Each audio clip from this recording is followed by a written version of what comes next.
Hello, everyone. Thanks for joining us. We'll go ahead and get started with Mountaineer golf coach Sean Covich.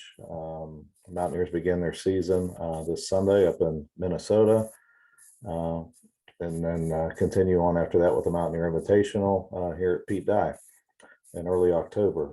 Coach, we last talked with you prior to the NCAA regionals and in May. So why don't you kind of give us an update of the summer going in here to the fall season before we start taking questions? Yeah, thanks.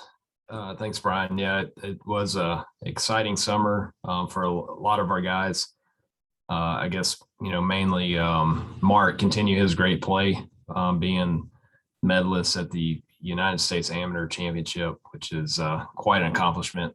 Unbelievable, actually. But all the boys played in a ton of amateur events, their respective state opens, a lot of amateur invitationals throughout the summer, and a lot of guys came back in better shape and playing some really good golf. And so they got on campus, I think mid August, and we started qualifying right away that first weekend of school, and we've gotten 9 competitive rounds in since then to kind of figure out our lineup headed to Minnesota. And the guys have been playing awesome. Really, it's been quite a difference from last year, where we had only 7 healthy guys on the team last year starting the year. 3 of those were true freshmen who spent a lot of time in quarantine, and we didn't even have team meetings because of the pandemic. Then this year we've got 9 healthy guys, and I think 8 of them are averaging even par better in qualifying. So that was not the case last year. So I think we're definitely excited and ready to see what this team is capable of in the first of many tournaments, starting at the Gopher Invitational.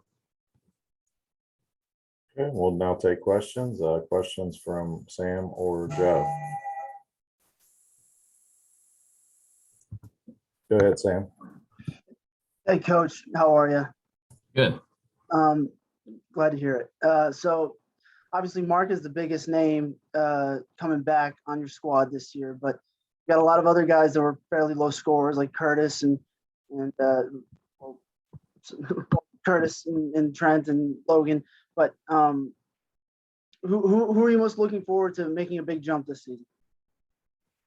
Well, yeah, you mentioned Trent there.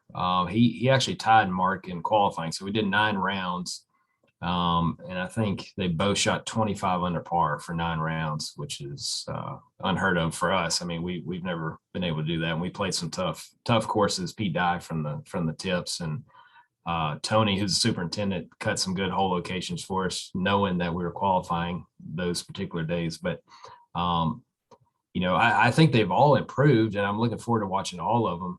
But Trent, it's been unbelievable. If I tell you what he averaged last year and what he averages now, like, you'll think I'm making this up. But I went back, I looked at fall 2020, so kind of the similar qualifying setup last year. He was struggling big time, and he averaged an 85 in qualifying, was nowhere near, even close to being ready to play. And then this year he averages 69.2. And I've never seen anything like that in my 16 years of coaching. You have kids that struggle, they may average, mid to upper 70s in qualifying, but he was struggling. He was lost. And then he got to work, and it's been unbelievable. So not only has he gotten better, he's become one of our best players. And it just goes to show you, hard work, determination, what it can do, and not only what it does for the kid, but what it does for our whole team. It makes our whole team better, and our other guys have seen that, and I think it fed off of Trent's improvement, and now they have 100% confidence in him.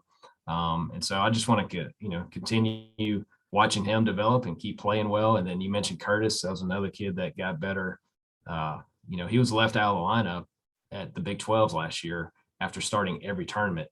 And we talked about things he needed to improve on. And we said, hey, you got to be so good. We can't leave campus without you. And So he decided to shoot 22 under in qualifying. So we're definitely going with him and excited about that. And then, you mentioned Logan, who's a scrappy senior.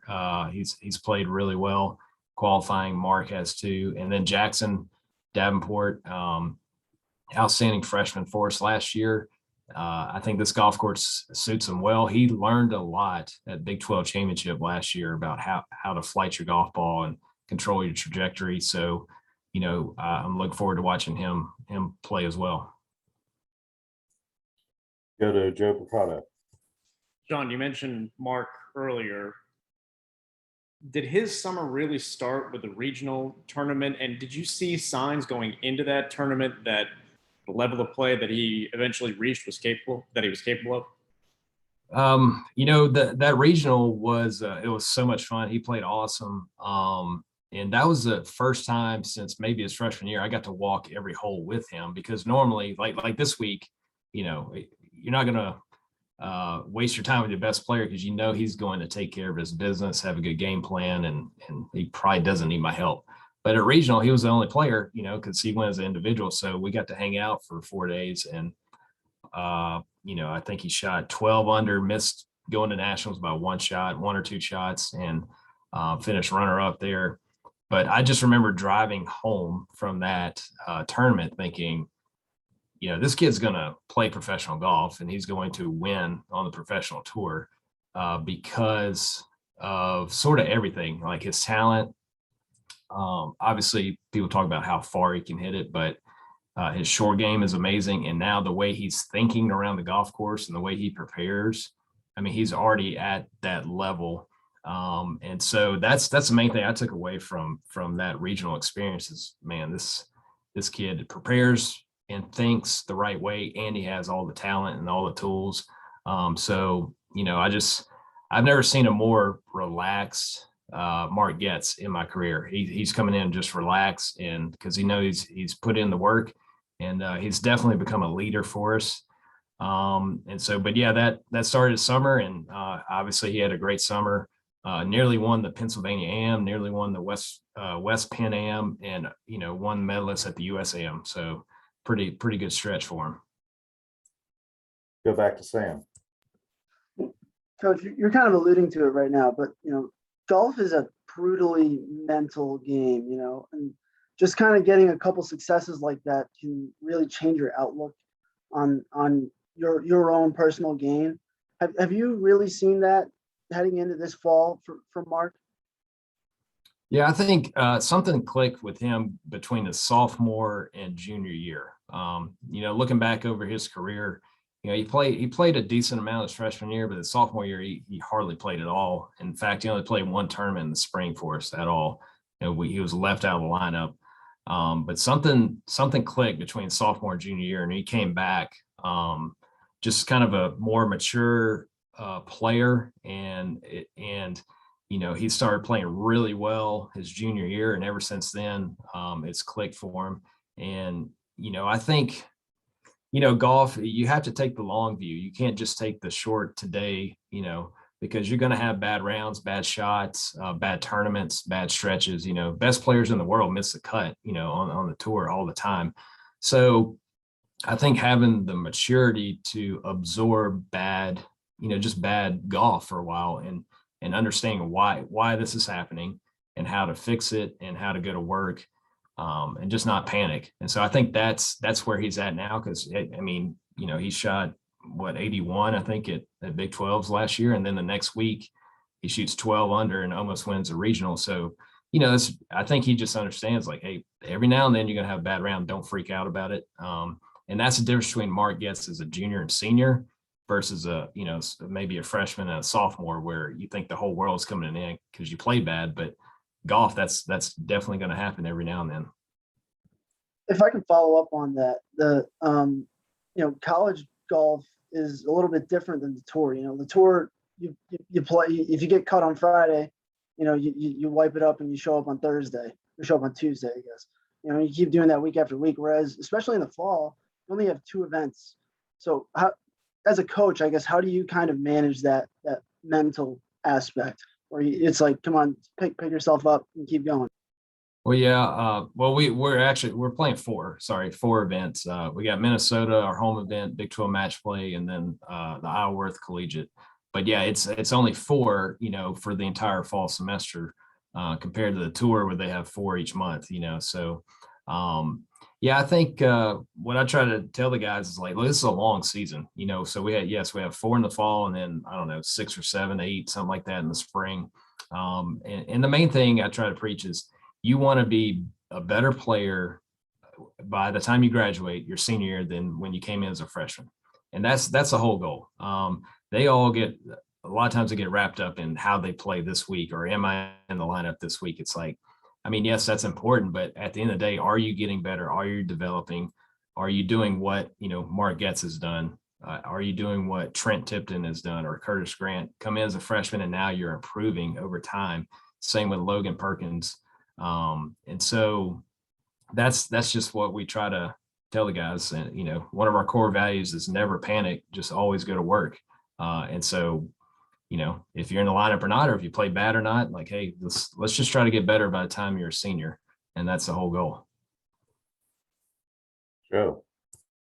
Sean, what's the value of bringing guys to tournaments as individuals, and even though they're not competing on the team score, the value of seeing tournament conditions and tournament setups? Yeah, that's huge, honestly. And one reason why we like playing in Minnesota, because across the street they host a separate tournament just for individuals, so you can bring as many players as you want. And we're fortunate we got such a small roster that we can carry those guys. So true freshmen Max Green, Todd Duncan, who's from West Virginia, and sophomores Will Stakel and Ollie Menard are going to travel and play. And that's huge. You battle hard in qualifying, you don't quite make the lineup, but you're still getting to compete and play. And we get an opportunity to evaluate them. So, it's kind of like PJ Tour and then the Corn Ferry Tour. I mean, you're still playing, you're still competing, you're getting that experience. And so we look forward to watching them, and they got to travel and prepare just like the other guys. So that way, when we do put them in the lineup, maybe it's next month or next semester, next year, like they've kind of been through the motions and they know what it takes. And anytime you post a number next to your name, like, it means a lot. So it doesn't matter where you play, it's tournament golf. So we're excited to sort of develop those guys. Back to Sam. As you mentioned, Coach, Windsong Farm is a place you guys are fairly familiar with. How do you feel you guys have played, and what's that track like? Oh, it's one of my favorite tracks. I mean, the first time we stepped foot out there, I think it was 2019, just fell in love with it instantly. Heard great things about this tournament. We were never able to get an invite until 2019. And I think we finished 5th that first time. But yeah, great golf course. Weather usually is pretty good, maybe slightly on the cool side, but that's okay. They are playing the Ryder Cup in Wisconsin, and we're playing the Gopher in Minnesota. So late September, mid-September is going to be pretty nice. But yeah, the golf course is very challenging, but it's also very fair. It's a fair golf course. And I think you just got to do everything well. You got to drive it well. You got to hit your approach shots good, and you got to have good touch around the greens because they're firm and fast and have some slope in them. And like I said, we'll be teeing off kind of early in the morning. So it's going to be like in the 50s early. So it'll warm up to maybe low 70s. But yeah, looking forward to it. Great golf course. Minnesota does a great job, and that's why they attract some of the best teams in the country for this tournament. Back to Joe. Sean, you mentioned Todd a moment ago. How is he adjusting, and in what ways does his game need to improve to be in the lineup and competitive at the college level? Yeah, he came out of the gates pretty good. He shot, 70, 68, 68 first 3 rounds, and was, looking really good early in qualifying. And I think that sent a message to, maybe guys like Logan, like, hey, these freshmen can play. Like, so Todd and Max and what they've done have really motivated the older guys, because they know, man, these freshmen are good. Like, they're ready to be in the lineups, just we don't have enough room. So that's a good problem to have as a coach. But Todd, yeah, specifically, we met yesterday and we were talking about, what are his thoughts on his first qualifier, his thoughts on the first month of school, just how life's going. And he's adjusted really well, and really turned some heads in qualifying. I think the thing that he needs to work on, and a lot of freshmen need to work on this, is when you don't have your best game and you're not feeling good or your swing feels a little bit off, still finding a way to get it in around par and not just say, well, it turns into a 78, 80, or 82. You can't have that happen.